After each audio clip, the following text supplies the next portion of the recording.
Hello guys! Welcome back again sa aking channel. And ngayon, nakulimlim na naman ang panahon guys. Uulan na naman. So, dito sa aking spot, meron akong niluto dito na aking recipe.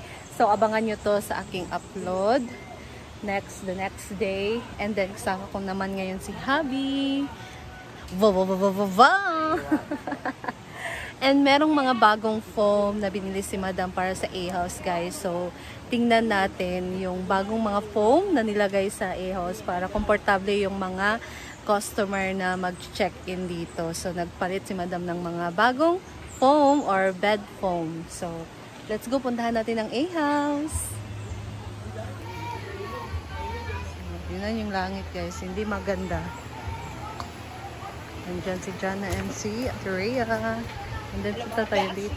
Ayot! Kadonin. So, punta tayo dito. Tingnan natin dito sa, itong 2 and 3 ay merong aircon. So, kaya, lagi ako sa siyang kon.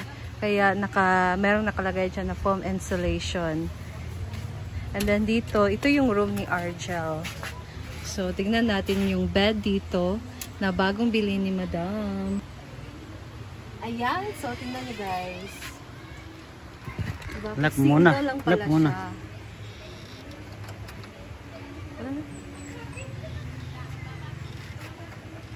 For single, this is single bed lang.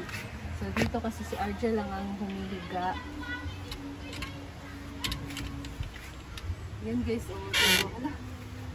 so dahil bago pa siya, medyo hindi pa siya yung hindi pa malambot masyado. So pag lagi na itong hinigaan, tsaka na siya mag-stretch yung foam.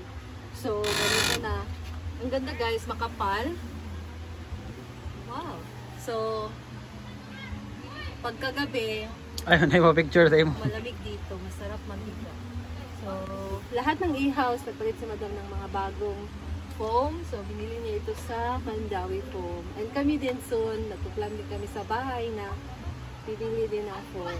And ang maganda siya kasi I think this is 4 inches or 2 inches.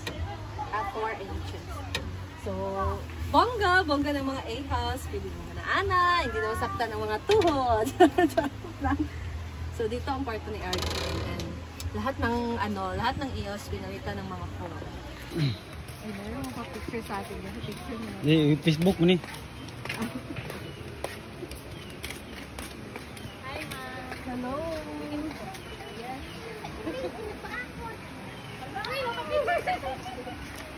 Ano niya ka picture niya din? Ay, ako picture. Niya ka picture. Hindi ma. Ano? Kita bi. Kita bi. Ay, mga cellphone sila. Picture ni Norbe. Kada ko mo. Bilyar. Ay, bilyar mo? Apil po siya. Bilyar mo? Bilyar mo. Nakatira naman sa inon-on? Katilo ra mo inon-on. Atong say, wala ka kita ra mi sa yang video. Pagkakaon mo ana. Oh. Hi guys. Hi guys. From Villanueva daw sila guys. Nag-follow di ako. Budget of brightness lagi na. Okay. Dito naman tayo guys sa A-house number 2. house number 2. So ito, dahil meron siyang insulation foam, dito merong aircon. And yung rent nito, pagka pumunta kayo dito is 1,000. I don't know kung araw, pero pag gabi daw, 1,000 the whole night, overnight. So, meron na siyang aircon. And ito, tingnan nyo guys, oh. So, ayan ang ating. Oh, meron pala mga ganito, bongga. Cute, thank you. So, merong storage na panglagayan ng mga cellphone. Ayan po ang aircon guys. So, yung mga foam pala na nilagay dito is only good for double. So, 2 tao lang ang pwede or 1 tao. So, yan po yung aircon, no? ang perfect, no? Ang ganda na. Mag-rent tayo dito, Nel. Oh, dito tayo sa aircon. Dito sa aircon. Oh, soon. Para si Nanik, di mainitan. Ano sa? Natanong nga ako na magkano yung overnight kasi I'm planning na mag-stay tayo dito. So, dito naman sa A-House 3. Ayan. Ayo. Yan guys, walang tao guys.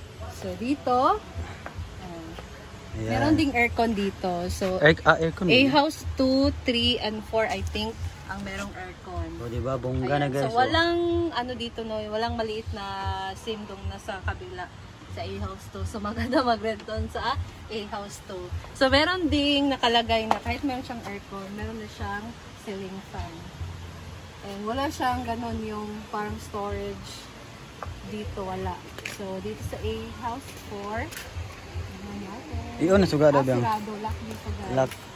2 and 3 lang ang merong aircon. And lock So, 2 din. and 3 lang ang merong aircon. And then, Saka ito lock guys, din. tingnan yung mga mesa. Oh. Ito yung mga in-order ni Madam na mga lamesa. Ang ganda. So, perfect talaga siya guys, no? Kung mag-rent kayo ng day. Maganda din dito kasi merong ganitong lamesa. So, ang ganda. Pero walang aircon dito sa A-house 4. 4 na ba ni? 5. 5. A-house 5 and A-house 6. 7 and 8. Pero merong And mga same. ganitong table na maganda. So, perfect for family outing. Gusto nyo maligo sa sapa, mag-relax. Perfect dito guys. Lalo na paggabi, nakaka-relax talaga kasi tahimik, naka-chill-chill talaga kayo with family. Nakalock na sila lahat guys. Maraming sili dito oh. So, pwede na kayong pumitas dito ng sili. Kuha tayo mamaya. Tayo kay Madam. Ayan. And parang na... And doon naman na side is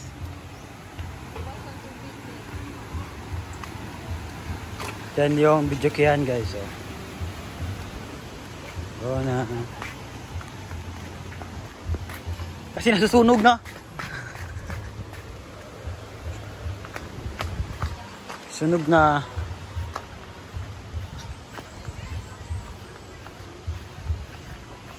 Kumusta na kanyang niluluto? Kumusta? Na guys ang aking niluto. So meron pa kaming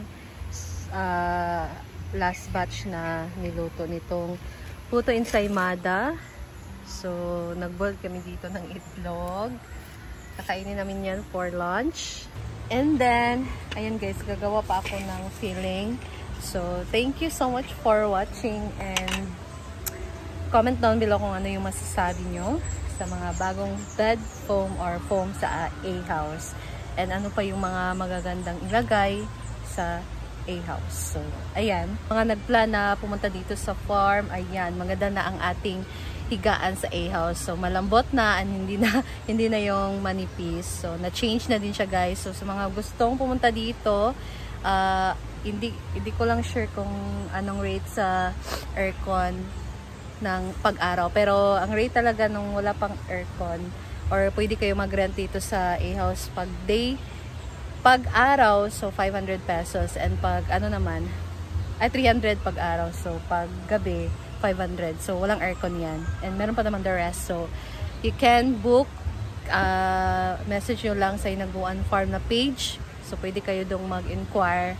And meron sigurong nakalagay din doon na number para mag-contact. So, bisita kayo dito guys, lalo na ngayon na summer na. So, masarap mag-relax, maligo sa sapa. Kung ayaw nyo sa dagat, so perfect din dito. And napaka-nature. So, ayan, punta na kayo dito guys. So, that's all. And thank you for watching. See you again sa aking next video. Bye!